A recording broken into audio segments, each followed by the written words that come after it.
Hello everyone, welcome to your very own favourite education channel dear school.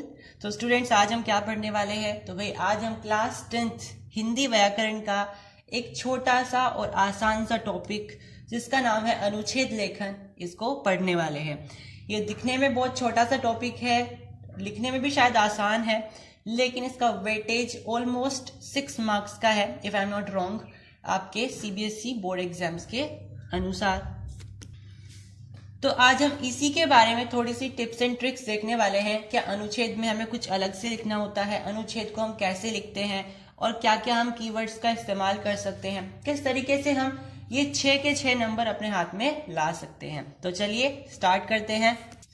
तो भाई अनुच्छेद कोई नई चीज नहीं है। अनुच्छेद बस वही चीज है जो आपने बचपन में लाइक निबंध वगैरह लिखे होंगे, तो अनुच्छेद वही चीज है। अनुच्छेद बस उसका एक संक्षिप्त रूप है, यानी आप उसका एक कंसाइज रूप बोल सकते हो, एक ब्रीफ रूप बोल सकते हो, जिसमें आप स्टोरी नहीं बनाते हो किसी चीज की। ठीक है, लाइक निबंध में आप क्या करते थे, जैसे आपको मेरे विद्यालय का निबंध लिखना है तो आप उसमें अपने स्टोरी बताने लग जाते थे कि एक बार का वार्षिक उत्सव था, इसमें हमने ये सब की थी, डेकोरेशन करी थी, नाच गाना किया था एंड ऑल दैट थिंग्स।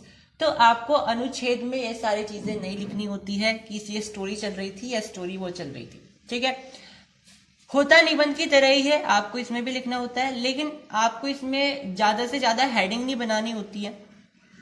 ठीक है, निबंध में आप क्या करते हो, हेडिंग वगैरह बनाते हो फिर लिखते हो, लेकिन अनुच्छेद में आपको हेडिंग वगैरह नहीं बनानी होती है। एक आध यू कैन बना सकते हो, एक आधी हेडिंग, लेकिन ज्यादा इसको आपको खींचना नहीं होता है लाइक। ठीक है, अब आप कहोगे 6 नंबर का है सर, तो 6 नंबर को लिखने के लिए आपको कम से कम 2-3 पेज तो भरने पड़ेंगे। नहीं, इसका जो वर्ड लिमिट है आई थिंक 150 के अंदर अंदर ही होगा, 120-150 शब्दों के बीच में ही होगा। 120-150 शब्दों का मतलब है लगभग 1.5 पेज। ठीक है, लगभग 1.5 पेज, बस इतना आपको लिखना होता है, आपको इसे ज्यादा खींचना नहीं होता है। ठीक है, अब आपको इसमें कैसे लिखना होता है, एग्जाम्पल से समझेंगे। लाइक आपके पास कोई एग्जाम्पल है बेटी बचाओ बेटी पढ़ाओ का। ठीक है, आपके पास ये कोई भी एग्जाम्पल आ गया है बेटी बचाओ बेटी पढ़ाओ का, तो आपको सबसे पहले अपने पेज पर बीच में सबसे पहले इसका टाइटल लिखना है। टाइटल मतलब जो आपका अनुच्छेद है किसके बारे में है, लाइक इसका टाइटल क्या है, बेटी बचाओ बेटी पढ़ाओ, तो आपको यहाँ पे टाइटल लिखना है। ठीक है, फिर आपको यहां से स्टार्ट करना है। अब लिखने का भी तरीका होता है, किस तरीके से आप लिख सकते हैं, चलिए यहां से बताते हैं आपको फॉर्मेट। तो आपको कैसे लिखना होता है, सबसे पहले आपको टाइटल लिखना होता है, यानी कि आपके टॉपिक का नाम क्या है। ठीक है, उसके बाद आप कोशिश कीजिए कि अनुच्छेद में आप हेडिंग ना बनाइए, लेकिन हाँ, हेडिंग नहीं बनाओगे तो आप कैसे सुंदर दिखा सकते हो, तो उसे दिखाने का भी तरीका होता है, आप पैराग्राफ्स को स्विच करिए। लाइक आपको टाइटल लिखने के बाद उसके बाद आपको अपना मतलब अपना नहीं, टॉपिक का इंट्रो देना होता है कि टॉपिक है किस बारे में, उसका आपको थोड़ा सा परिचय देना होता है। तो आप इस पैराग्राफ में लगभग 2 से 3 लाइन के बीच में आप इसका इंट्रो दे सकते हैं। फिर पैराग्राफ चेंज करिए, यानी कि आप बोल सकते हो ये पैराग्राफ 1 हो जाएगा। फिर पैराग्राफ 2 में, फिर पैराग्राफ 3 में आपको 2 पैराग्राफ इसके बारे में लिखने हैं, जो कि इसकी मेन बॉडी होगी, जिसमें आपको भर भर के लिखना है बेटी बचाओ बेटी पढ़ाओ क्या है। अब फिर वही बात, आपको लिखना है क्या। आपने बोल दिया कि यहाँ पे आपको स्टोरी नहीं बनानी है, तो हम लिखेंगे कैसे?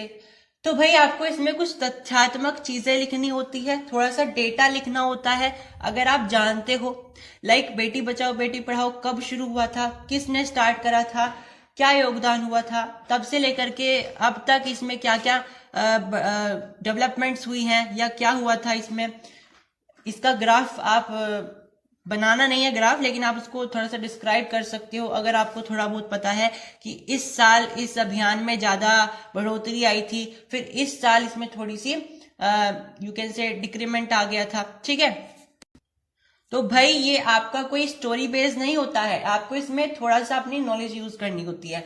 अब आप कहोगे अगर हमें नहीं पता हो कि कब शुरू हुआ था ये, भाई इसमें आपको जरूरी नहीं है एग्जैक्ट डेटा ही यूज करना है।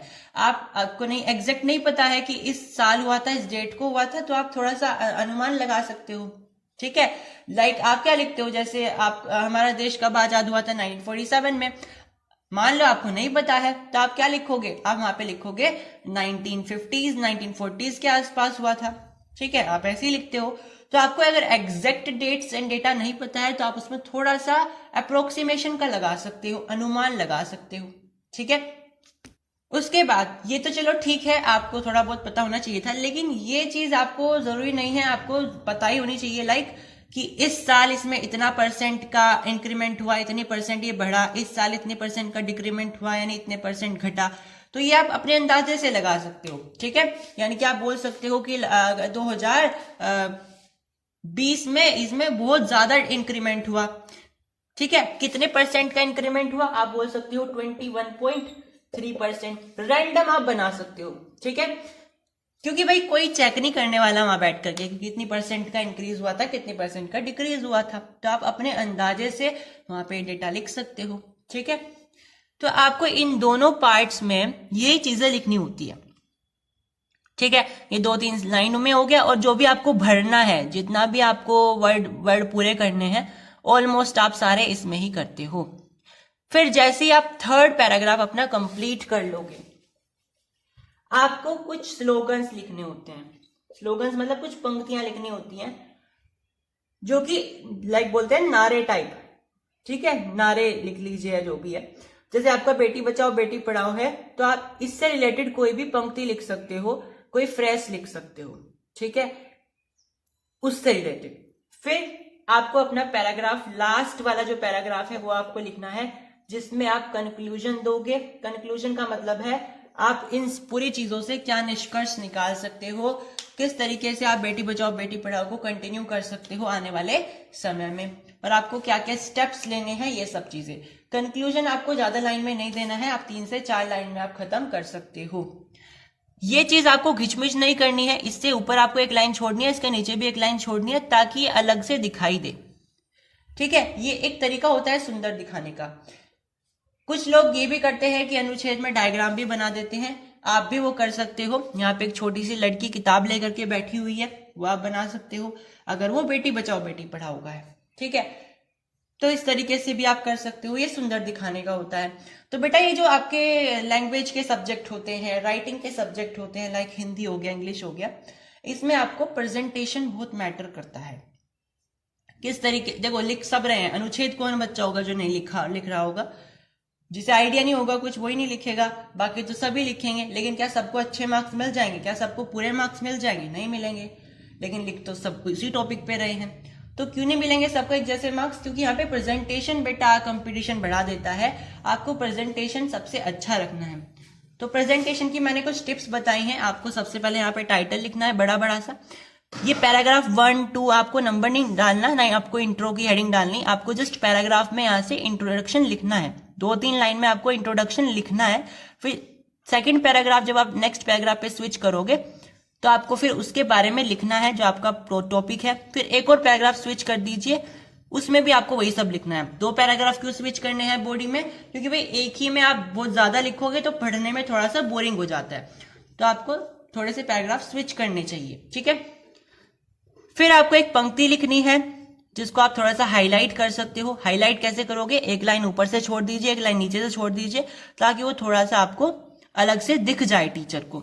उसके बाद लास्ट पैराग्राफ में आप कंक्लूजन लिखोगे इस टॉपिक से रिलेटेड, कि आप इस टॉपिक से क्या समझते हो एंड ऑल दोस थिंग्स, ठीक है। तो इस तरीके से आपको अनुच्छेद लिखना होता है।